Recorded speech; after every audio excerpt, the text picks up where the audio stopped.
অনুষ্ঠান বাড়িতে টিকিয়া কাবাব খেতে সবাই খুব পছন্দ করে, কিন্তু গরুর মাংস খেতে না পারার কারণে অনেকেই কাবাবটি খেতে পারে না। আমার আজকের রেসিপি তাদের জন্য, চিকেন টিকিয়া কাবাব বা মুরগির মাংসের টিকিয়া কাবাব।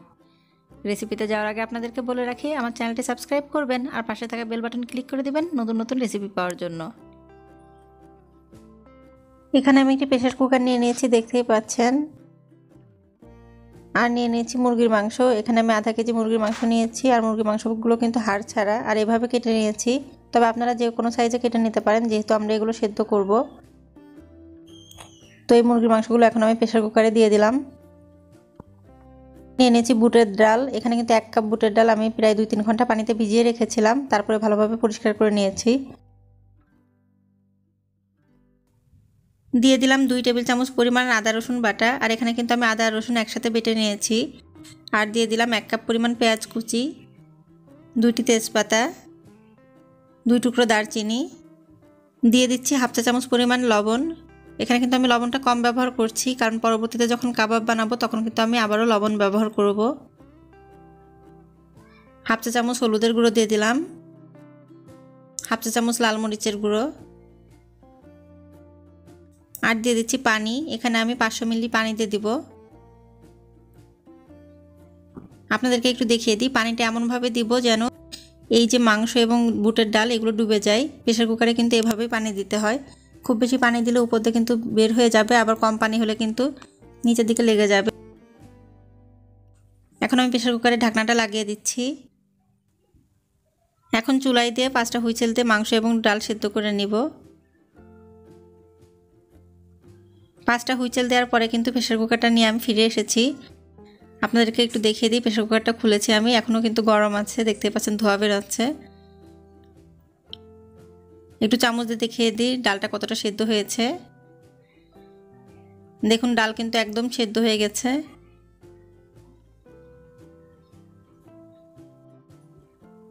আপনাদেরকে আরও একটা জিনিস দেখিয়ে দিই, সেটা হচ্ছে প্রেসার কুকারে করার কারণে কিন্তু নিচের দিকে পানি আছে। এটা যদি চুলায় অন্য কোনো পাত্রে করা হতো তাহলে হয়তো পুরোটা পানি শুকিয়ে নেওয়া যেত, কিন্তু যেহেতু প্রেসার কুকারে করা আছে, নিচের দিকে পানি আছে, এই ক্ষেত্রে আমরা কি করব?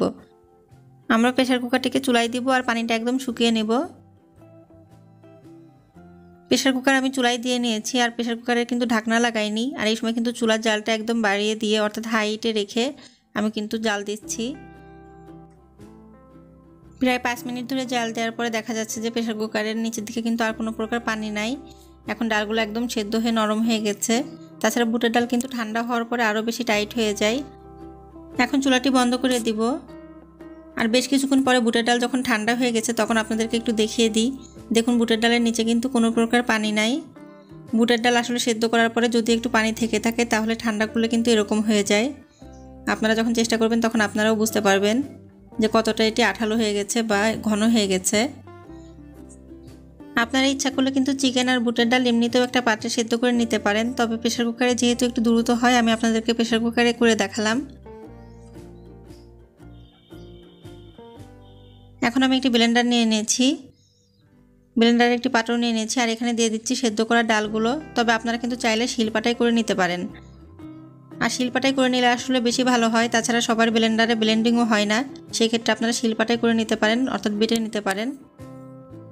আমি ব্লেন্ডারে ঢাকনা লাগিয়ে দিলাম এবং কিছুক্ষণ ধরে ব্লেন্ডিং করে নিব। এগুলো ব্লেন্ডিং করার পরে কিন্তু আমি ফিরে এসেছি। এখন আপনাদেরকে দেখিয়ে দিই, এগুলো কিন্তু একদম ব্লেন্ডিং হয়ে গেছে।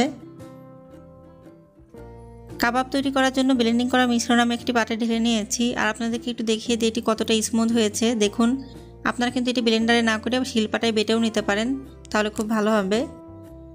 এখন দিয়ে দিচ্ছি কাবাবের মশলা 1 টেবিল চামচ পরিমাণ। এই কাবাবের মশলা কিন্তু বাজারে কিনতে পাওয়া যায়। দিয়ে দিচ্ছি হাফ চা চামচ পরিমাণ লবণ, আর লবণ কিন্তু আমি আগেও দিয়েছিলাম। দিয়ে দিচ্ছি 2 টেবিল চামচ পরিমাণ কর্নফ্লাওয়ার। আর আপনাদেরকে বলে রাখি, কর্নফ্লাওয়ারটা কিন্তু অবশ্যই ব্যবহার করতে হবে, না হলে কিন্তু কাবাবের এটাই বাইন্ডিংটা হবে না। দেখা যাবে যে তেলে ভাজতে গেলে কাবাবগুলো ঠিকমতো হচ্ছে না, তাই সেক্ষেত্রে কিন্তু অবশ্যই কর্নফ্লাওয়ারটা ব্যবহার করতে হবে। আর লবণের বিষয়টা আপনাদেরকে একটু বলে দিই, প্রথমে কিন্তু আমি লবণ দিয়েছিলাম, এই কারণে কিন্তু এখন আবার আমি হাফ চা চামচ পরিমাণ দিয়ে দিলাম। মোট আমি 1 চা চামচ পরিমাণ লবণ আর কি ব্যবহার করলাম। এখন খুব ভালোভাবে কিন্তু মিশিয়ে নিচ্ছি। কাবাবের মশলায় কিন্তু সব ধরনের মশলাই দেওয়া থাকে, যার কারণে আমি অন্য কোনো মশলা ব্যবহার করিনি। আর দেখতে পাচ্ছেন আমার কিন্তু খুব সুন্দর করে মাখানো হয়ে গেছে। এখন আমি আপনাদেরকে দেখিয়ে দেবো কিভাবে কাবাবগুলো তৈরি করব। আমি কিন্তু খুব বেশি বড় সাইজের করব না, এই কারণে একটু মিশ্রণ আমি হাতের ভিতর নিয়ে নিলাম। এভাবে হাত দিয়ে প্রথমে গোল করে নিব, আর তারপরে কাবাবের শেপ দেওয়ার জন্য 2 হাত দিয়ে একটু চাপ দিয়ে চারপাশটা সমান করে দিব। আমি কিন্তু কাবাবগুলো একটু ছোট ছোট করে বানিয়েছি। টিকিয়া কাবাব আসলে ছোটই হয়, তবে আপনারা চাইলে কিন্তু এর থেকেও একটু বড় করতে পারেন। হয়ে গেছে কিন্তু একটা কাবাব। আমি আপনাদেরকে আরও একটি কাবাব তৈরি করে দেখাচ্ছি।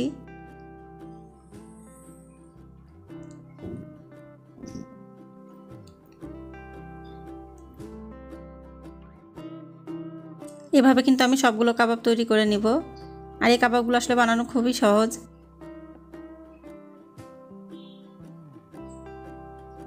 সবগুলো টিকিয়া কাবাব তৈরি করার পরে কিন্তু আপনাদেরকে আমি দেখিয়ে দিচ্ছি। দেখুন অনেকগুলো টিকিয়া কাবাব হয়েছে, আর এগুলো কিন্তু তৈরি করেছি আধা কেজি পরিমাণ মুরগির মাংস আর 1 কাপ পরিমাণ বুটের ডাল দিয়ে।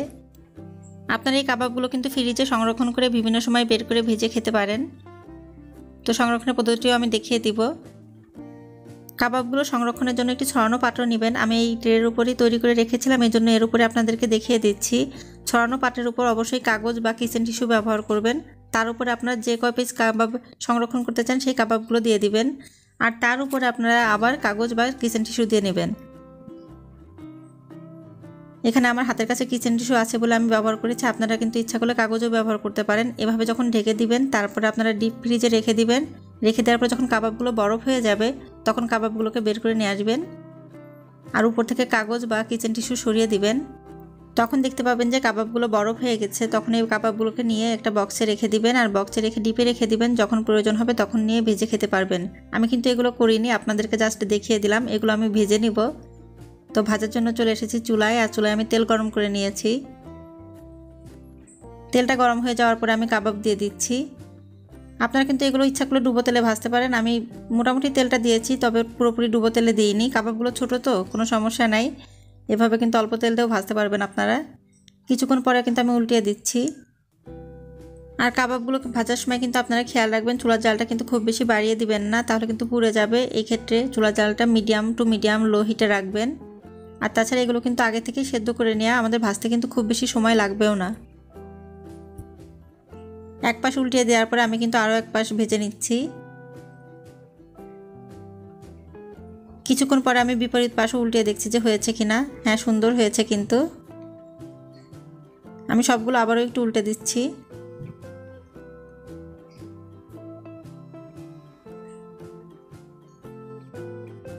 পাশে আমি বিপরীত পাশ ভেজে নিব। আর 1 মিনিট পর কিন্তু ভাজা হয়ে গেছে। এখন কাবাবগুলো আমি তুলে নিচ্ছি। আর তুলে নেওয়ার সময় কিন্তু এভাবে একটু ছাঁকনি ব্যবহার করবেন, কারণ আসলে তেলটা বেশি খাওয়া ঠিক না। এই তেলটা যাতে ঝরে যায় সেই জন্য একটা ছাঁকনির উপর করে তারপরে কিন্তু আমি তুলে নিচ্ছি। কিছুক্ষণ ধরে কিন্তু আমি তেলটা ঝরিয়ে নিয়েছি। একদম যখন তেলটা ঝরে যাবে তখন আমি তুলে নেব সব। বাকি যে পিসগুলো আছে সেগুলো আমি তুলে নিচ্ছি। এভাবে কিন্তু আপনারা অবশ্যই তৈরি করবেন। আর যদি ভালো লেগে থাকে তাহলে আমার চ্যানেলটি কিন্তু অবশ্যই সাবস্ক্রাইব করবেন, পাশে থাকা বেল বাটন ক্লিক করে দিবেন, আর কমেন্ট করবেন, ভিডিওতে লাইক করবেন। ধন্যবাদ আপনাদের সবাইকে এতক্ষণ সাথে থাকার জন্য।